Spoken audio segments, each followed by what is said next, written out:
রোজা আসছে আমাকে ভদ্র বানানোর জন্য, রোজা আসছে আমাকে নেককার করার জন্য, রোজা আসছে আমাকে মুত্তাকি বানানোর জন্য, রোজা আসছে আমাকে নামাজি বানানোর জন্য, রোজা আসছে আমার মুখটাকে সংযত করার জন্য, কন্ট্রোল করার জন্য, আমার চোখটাকে কন্ট্রোল করার জন্য।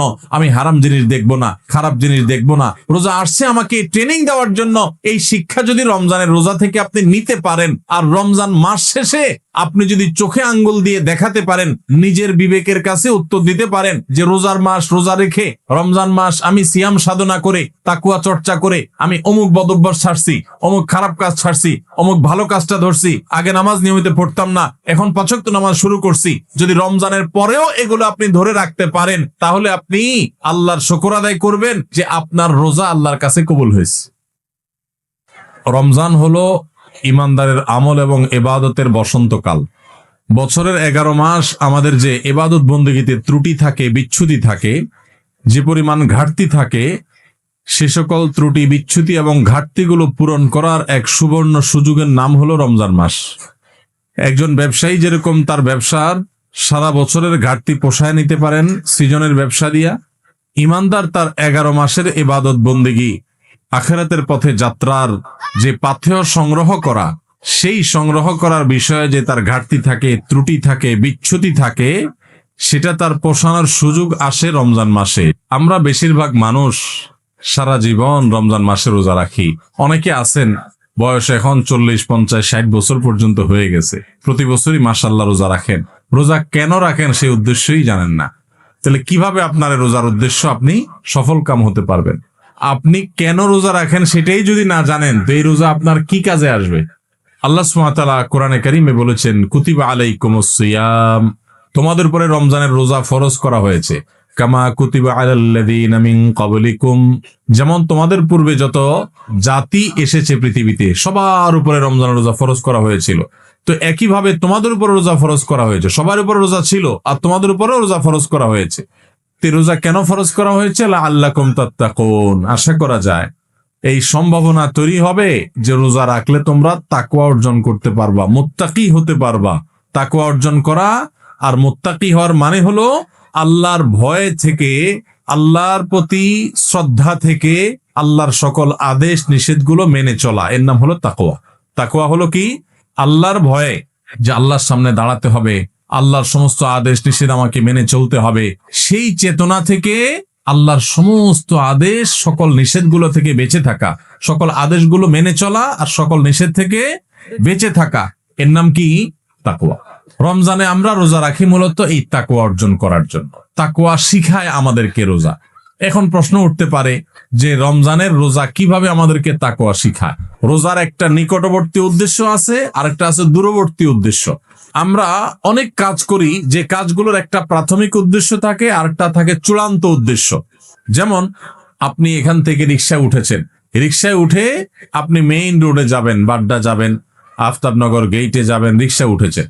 আপনি আসলে বের হয়েছেন, আপনার মতিঝিলে কোনো কাজ আছে।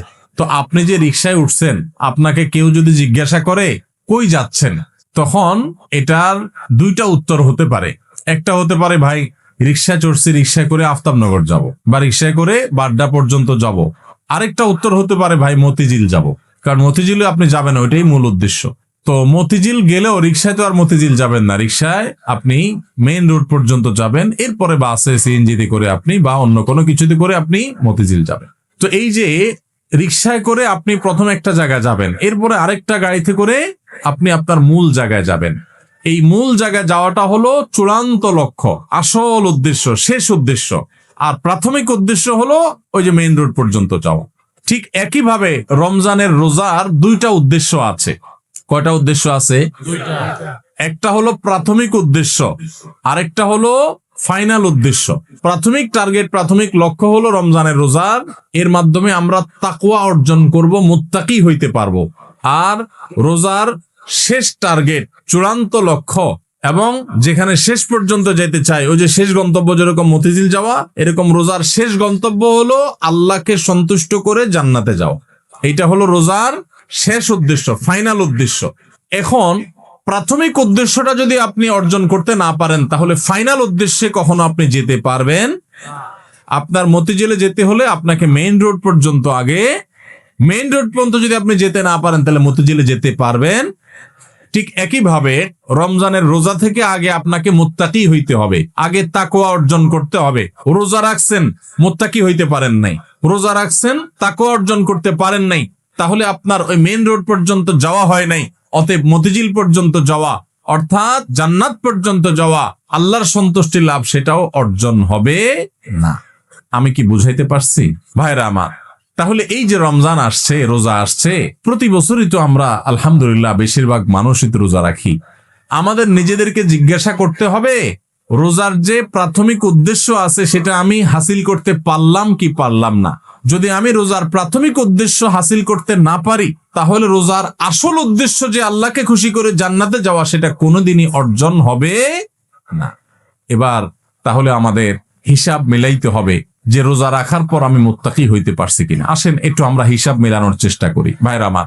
রমজানের রোজা রেখে আপনি যদি অন্যায় কাজ ছাড়তে পারেন, গুনাহের কাজ ছাড়তে পারেন, পাপের কাজ ছাড়তে পারেন, আল্লাহর সমস্ত আদেশগুলো মেনে চলতে পারেন, আপনি রোজাদার। রমজানের সম্মান, রমজানের মর্যাদা রক্ষা যদি আপনি করার চেষ্টা করেন, তাহলে বুঝতে হবে আপনার ভিতরে ওই যে তাকওয়া, আল্লাহর ভয়ে, আল্লাহর নির্দেশ মানা, আল্লাহর নিষেধ থেকে বেঁচে থাকা, এই চেতনা আপনার মধ্যে একটু একটু করে জাগতেছে। এরপরে পুরো মাস রোজা থাকার পর রমজান শেষে যদি আপনার কাছে মনে হয় যে আপনি মাশাআল্লাহ কিছু গুনাহ ত্যাগ করতে পারছেন, আপনি আগে ধূমপান করতেন, আপনি রমজান মাসে যেহেতু রোজার দিনে সারাদিন আপনি ধূমপান করতে পারেন না, আবার রাতে 6-7 ঘন্টা ঘুমায় থাকেন, 1 ঘন্টা তারাবিতে চলে যায়, তাহলে গড়ে 19-20 ঘন্টা বা 17-18 ঘন্টা, 19 ঘন্টা 20 ঘন্টা আপনি এঙ্গেজ থাকেন, চাইলেও ধূমপান করার সুযোগ নেই, তাহলে আর বাকি থাকে 4 ঘন্টা 24 ঘন্টার মধ্যে। তাহলে রমজান মাসে আপনি যদি এই 4টা ঘন্টা কষ্ট করে জিম খিসি থাকতে পারেন, তাহলে 1 মাসেই আপনি চাইলে এই বদভ্যাস ত্যাগ করতে পারেন। ভাইরা আমার, অনেক খারাপ জিনিস আছে যেগুলো চাইলেই কিন্তু আমরা ত্যাগ করতে পারি এই রমজান মাসে। রমজান মাসে এই হারাম জিনিসগুলো, এই খারাপ জিনিসগুলো যদি আমরা ত্যাগ করার চেষ্টা করি, আমরা যদি পরিকল্পনা করি, রমজান শেষ হয়ে গেছে, আমি একটা খারাপ জিনিস ছেড়ে দিতে পারলাম। আপনি ধূমপানটা ছেড়ে দিতে পারছেন। আপনার আগে মুখ খারাপ হতো, রমজান মাসে না, রোজা থেকে আমি মুখ খারাপ করতে পারি না, রোজা আসছে আমাকে ভদ্র বানানোর জন্য, রোজা আসছে আমাকে নেককার করার জন্য, রোজা আসছে আমাকে মুত্তাকি বানানোর জন্য, রোজা আসছে আমাকে নামাজি বানানোর জন্য, রোজা আসছে আমার মুখটাকে সংযত করার জন্য, কন্ট্রোল করার জন্য, আমার চোখটাকে কন্ট্রোল করার জন্য। আমি হারাম জিনিস দেখবো না, খারাপ জিনিস দেখবো না। রোজা আসছে আমাকে ট্রেনিং দেওয়ার জন্য। এই শিক্ষা যদি রমজানের রোজা থেকে আপনি নিতে পারেন, আর রমজান মাস শেষে আপনি যদি চোখে আঙ্গুল দিয়ে দেখাতে পারেন, নিজের বিবেকের কাছে উত্তর দিতে পারেন যে রোজার মাস রোজা রেখে, রমজান মাস আমি সিয়াম সাধনা করে, তাকওয়া চর্চা করে আমি অমুক বদভ্যাস ছাড়ছি, অমুক খারাপ কাজ ছাড়ছি, অমুক ভালো কাজটা ধরছি, আগে নামাজ নিয়মিত পড়তাম না, এখন 5 ওয়াক্ত নামাজ শুরু করছি। যদি রমজানের পরেও এগুলো আপনি ধরে রাখতে পারেন, তাহলে আপনি আল্লাহর শুকর আদায় করবেন যে আপনার রোজা আল্লাহর কাছে কবুল হয়েছে। এবং কবুল হয়েছে দেখে আল্লাহ আপনাকে রোজার মাধ্যমে ভালো কাজ করার তৌফিক দিচ্ছেন, খারাপ কাজ থেকে বাঁচার তৌফিক দিচ্ছেন। ভাইরা আমার, এই জন্য যে আমাদের রোজাগুলো হবে, রোজার উদ্দেশ্য যেন আমি হাসিল করতে পারি, সেজন্য ভাইরা আমার, আপনি রিক্সা উঠলেন, মেইন রোডে যাবেন, তারপরে আপনি মতিঝিল যাবেন, আপনি মেইন রোডে যাবেন এই জন্য রিক্সা উঠছেন, ঠিক আছে, কিন্তু রিক্সা কোনো কারণে পাঞ্চার হয়ে গেছে, এই পাঞ্চার হওয়া রিক্সা আপনি বসে আছেন, আপনি আর যান নাই, আপনি আরেক রিক্সা উঠেন নাই, আপনি ফেরত চলে আসছেন, তাহলে আপনি কখনো মতিঝিল যাইতে পারবেন না।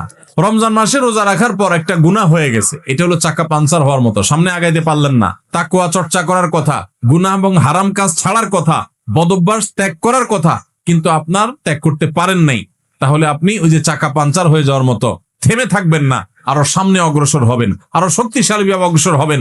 ভাইরা আমার, জীবনটা খুব সীমিত বাবারে, অনেক সংক্ষিপ্ত জীবন, দেখতে দেখতে জীবন পার হয়ে যায়। যারা বয়স 30-40 হয়ে গেছে বা আরো কম বেশি আছে, একটু চোখটা বন্ধ করে শৈশবকে একটু চিন্তা করেন, দেখবেন কদিন আগে আপনি ছোট বাচ্চা পোলাপানের মতো হাঁটাহাঁটি করছেন। এই যে পোলাপান ছোটাছুটি করতেছে, এদের মতো কয়দিন আগে আপনি ছিলেন। দেখতে দেখতে 40, 50, 60, 70, 80 বছর জীবন অনেকের পার হয়ে গেছে।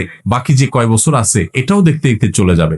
সব পড়ে থাকবে, আপনার ব্যবসা বাণিজ্য, আপনার সংসার, আপনার ঘর বাড়ি, আপনার দোকানদারি, ভাইরা সব থেকে যাবে, শুধু আপনার সাথে আপনার আমলগুলো যাবে। নেক আমল করবেন তো অনন্ত অসীম কালের জান্নাত, আর বদামল করবেন অনন্ত অসীম কালের জাহান্নাম।